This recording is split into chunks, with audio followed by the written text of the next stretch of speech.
English का मुहावरा है grass is always greener on the other side. और सिमिलरली उर्दू का मुहावरा है बीवी हमेशा दूसरों की अच्छी लगती है। व्हाट? ये कैसे स्क्रिप्ट लिखने लग गए तुम?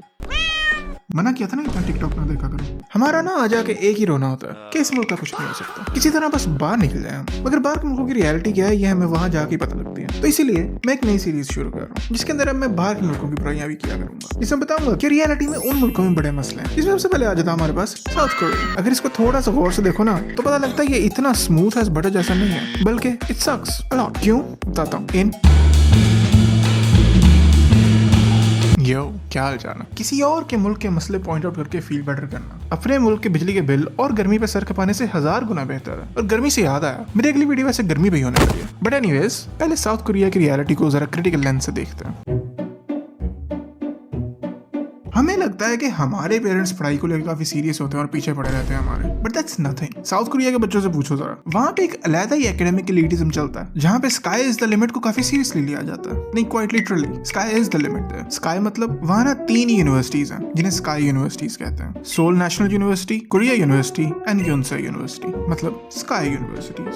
वहां पैदा होकर अगर तुम्हारा इन तीनों यूनिवर्सिटीज में से किसी एक यूनिवर्सिटी में दाखिला हो गया तो तुम इंसान समझे जाओगे, और अगर नहीं हुआ तो बेटा तुम्हारी फाइनेंशियल, सोशल, प्रोफेशनल और भी जितनी किस्म की भी लाइफ है ना, सारों के लग गए। तो इसी वजह से वहां पे पढ़ाई को बड़ा सीरियसली लिया जाता है। बच्चे वहां सुबह सुबह उठते हैं और स्कूल जाते हैं, पर वो हमारे स्कूल जैसे नहीं होते। 8 घंटे स्कूल चलता है वहां। इमेजिन करो जरा, लाइक लिटरली इमेजिन करो 8 घंटे स्कूल। पर बात वहां खत्म नहीं होती। स्कूल से वापस आके फिर उन्होंने जाना होता है एक्सपेंसिव प्राइवेट क्रैम स्कूल्स में। क्रैम स्कूल्स क्या होते हैं? बेसिकली ट्यूशन सेंटर टाइप चीजें, बट जहाँ पे हमारे ट्यूशन सेंटर्स 1 या 1.5 घंटा लगाते हैं, मैक्सिमम 2 घंटे लगाते हैं, वहां पे 3 से 4 घंटे का क्रैम स्कूल होता है। और फिर वो घर आके होमवर्क करते हैं और मजीद पढ़ाई करते हैं। तो जस्ट एज एन ओवरव्यू, 8 घंटे स्कूल, 4 घंटे का क्रैम स्कूल और फिर घर आके दोबारा पढ़ाई। इमेजिन करो ऐसे बच्चों की मेंटालिटी फिर कैसी होगी जिनको नींद पूरा करने का भी टाइम नहीं मिलता। रिगार्डलेस, जब तुम अपनी स्कूलिंग कंप्लीट करते हो और इस घटिया सिस्टम से बाहर आने लगते हो तो फिर तुम्हें यूनिवर्सिटी में दाखिला लेना होता है, जिसके लिए एक एग्जाम होता है और सिर्फ एक ही एग्जाम होता है, जिसको सीसैट बोलते हैं। ये एक 8 घंटे का एग्जाम तुम्हारी पूरी जिंदगी डिसाइड करता है। अगेन जस्ट फॉर कॉन्टेक्स्ट, हमारे यहाँ पे 3 से 4 घंटे के पेपर होते हैं और हमारी मत बजी होती है। 2 घंटे बाद पेपर फेंक के जाने का दिल कर रहा होता है हमारा। इमेजिन करो 8 घंटे सुबह से लेके शाम तक सिर्फ एक ही पेपर हल करना है। एंड नॉट टू मेंशन उस 8 घंटे के पेपर के अंदर भी एक स्पेशल टाइप के क्वेश्चन होते हैं जिनको किलर क्वेश्चंस कहते हैं। ये ऐसे सवाल होते हैं जो सिर्फ टाइम जाया करने के लिए होते हैं। मैथमेटिकली इम्पॉसिबल क्वेश्चंस जो दुनिया का आज तक कोई मैथमेटिशियन सॉल्व नहीं कर सका, वो क्वेश्चंस दिए जाते हैं ताकि तुम्हारा टाइम जाया किया जा सके और बच्चों के स्कोर्स कम आए। अगर तो मैंने पूरी जिंदगी बचपन से 15-16 घंटे दिन की पढ़ाई की होती और जब यूनिवर्सिटी में दाखिला लेने का टाइम आता तो मुझे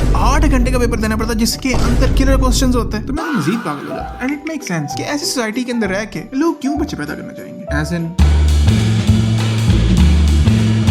बात है नेक्स्ट मसले पे, low birth rate. South Korea का बर्थ रेट इस टाइम 0.72 पर आके गिर चुका है। कॉन्टेक्स्ट के लिए मैं बता दूं, किसी भी मुल्क की पॉपुलेशन को सिर्फ बरकरार रखने के लिए, बढ़ाने के लिए नहीं, ना कम करने के लिए, बरकरार रखने के लिए, सेम अमाउंट पे रखने के लिए 2.1 का बर्थ रेट चाहिए होता है। और साउथ कोरिया लिटरली 0.72 पे है, 0.72 पे। बट इट मेक सेंस कि आखिर बच्चे क्यों पैदा करें वो, कि बच्चों को इसी एजुकेशन सिस्टम में डालना जिससे पेरेंट्स खुद गुजरे। एंड ऑल्सो साउथ कोरिया दुनिया की सबसे महंगी तरीन जगह है बच्चे पालने के लिए, जहां लिटरली ऑन एवरेज बच्चे के पैदा होने से उसके 18 साल तक होने तक $270,000 से भी ज्यादा का खर्चा आता है। ये दुनिया की सबसे महंगी तरीन जगह है बच्चे पालने के लिए। बट महंगाई है एक तरफ, बर्थ रेट लो होने की एक वजह ये भी है कि वहां पे लड़के और लड़कियां एक दूसरे से नफरत ही बड़ी करते हैं। एज एन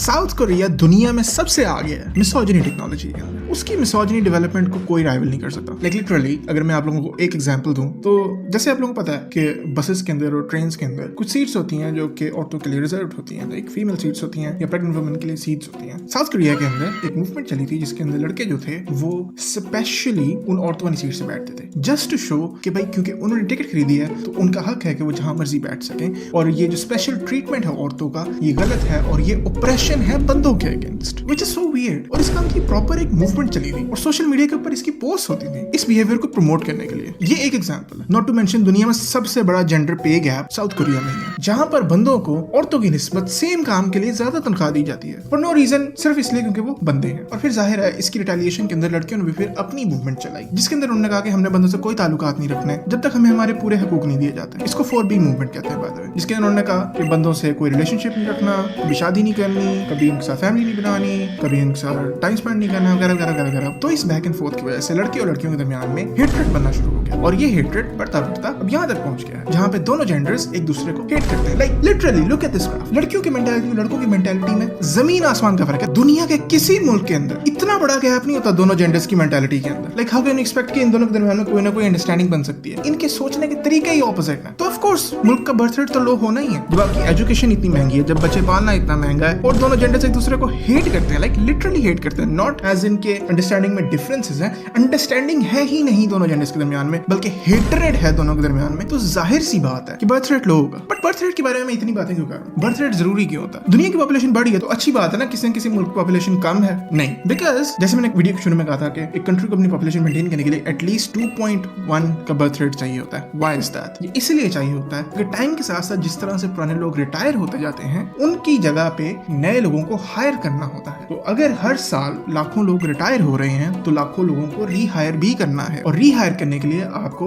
नेक्स्ट जनरेशन के लोग चाहिए। अगर नेक्स्ट जनरेशन के अंदर लोग कम हैं as compare to the older generation तो जाहिर सी बात है कंपनीज जो हैं वो अंडर बर्डन आएंगी क्योंकि उनको नए लोग नहीं मिलेंगे हायर करने के लिए। और जो लोग रिटायर हो रहे हैं उनको पेंशन्स भी देनी होती हैं। और अगर कंपनी ही लॉस में है क्योंकि उनको नए लोग नहीं मिल रहे हायर करने के लिए तो जाहिर सी बात है वो पेंशन भी नहीं दे पाएंगे। तो पुराने लोग जो हैं जो रिटायर्ड हो जाते हैं, जो काम नहीं कर सकते, वो बल्कि इकोनॉमी के ऊपर बर्डन बन जाते हैं इस वजह से, क्योंकि नए लोग उनकी जगह पे काम नहीं कर पा रहे। अब तुम मुझे कहोगे कि इतनी बातें कर ली अभी तक तुमने के पॉप का नाम नहीं लिया, तो डोंट वरी, मैं के पॉप की बात करने लगा हूं।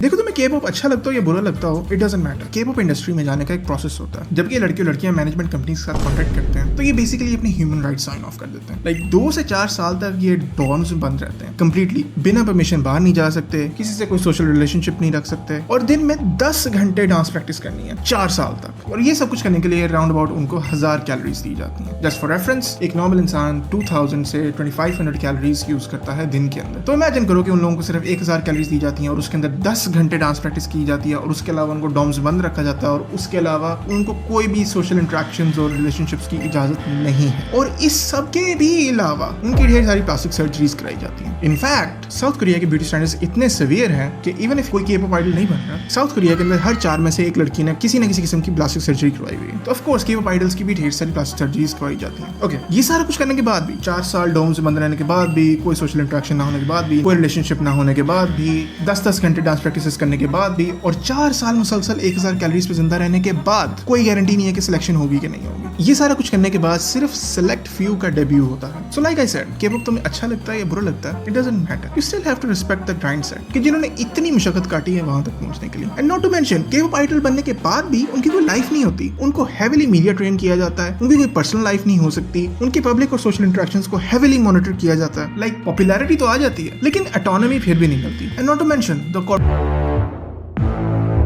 साउथ कोरिया में मुल्क सिर्फ एक कंपनी चला रही है, मोस्टली कॉर्पोरेशंस। और मैं मजाक नहीं कर रहा, ये एक लिटरल साइबरपंक डिस्टोपिया है। लिटरली वहां पे हर चीज सैमसंग ओन करती है। वहां पे लिटरली सैमसंग के हॉस्पिटल से लेके सैमसंग के फ्लैट, सैमसंग के घर, सब कुछ सैमसंग का। वहां पे लोग सैमसंग के हॉस्पिटल में पैदा होते हैं और फिर उनका बचपन सैमसंग के घरों में गुजरता है और फिर वो सैमसंग के प्राइमरी स्कूल में जाकर पढ़ते हैं और फिर अपनी पूरी जिंदगी सैमसंग के घरों में गुजारते हैं। साउथ कोरिया की पूरी रियल एस्टेट को कॉर्पोरेशंस कंट्रोल करती हैं। लिटरली आधी साउथ कोरिया की पॉपुलेशन सिर्फ सोल में रहती है। क्यों? क्योंकि सोल के अंदर तीनों स्काई वाली यूनिवर्सिटीज हैं, तो इसीलिए वहां के अपार्टमेंट्स काफी महंगे होते हैं और इन कॉर्पोरेशंस ने ऑलरेडी सारे अपार्टमेंट्स खरीदे हुए हैं, जिसकी वजह से वो अपनी मर्जी के रेंट वहां सेट कर सकते हैं। वहां पे नॉर्मल बंदा कभी घर नहीं खरीद सकता। सारी जिंदगी काम करने के बाद भी अपना घर खरीदना इम्पॉसिबल है। ये भी एक रीजन है कि वहां बच्चे पालना सबसे महंगा तरीन काम है। तो जब हर चीज कंपनीज ओन करती है तो लोगों के पास कुछ भी नहीं होता, लोग बस काम करते हैं और किराए देते रहते हैं। तो बात घूम फिर के फिर वहीं आ जाती है। हम अपने मुल्क के मसलों पर होते रहते हैं कि भाई डॉलर ऊपर है, नीचे है, ये है, वो है, वगैरह वगैरह। बट साउथ कोरिया को देखिए, पैसा बहुत है उनके पास, टेक्नोलॉजी भी top notch. Like literally Samsung के panels best in the world. उस मुल्क के पास पैसे भी हैं, उस मुल्क के पास टेक्नोलॉजी भी है, उस मुल्क के पास इंफ्रास्ट्रक्चर भी है, मगर नॉर्मल लोगों के पास दिमागी सुकून नहीं है। अगर आप लोगों ने पैरासाइट देखी है या स्क्विड गेम देखी है, so there is a reason कि उनके मीडिया के अंदर कॉर्पोरेशंस को इविल दिखाया जाता है, या इन जनरल कोई भी के ड्रामा देखा है, यहाँ पे लिटरल मेंटालिटी ही बचपन से ऐसी डेवलप्ड है कि अगर आप गरीब पैदा हुए हो तो आपने सारी जिंदगी पिसना ही है। South Koreans literally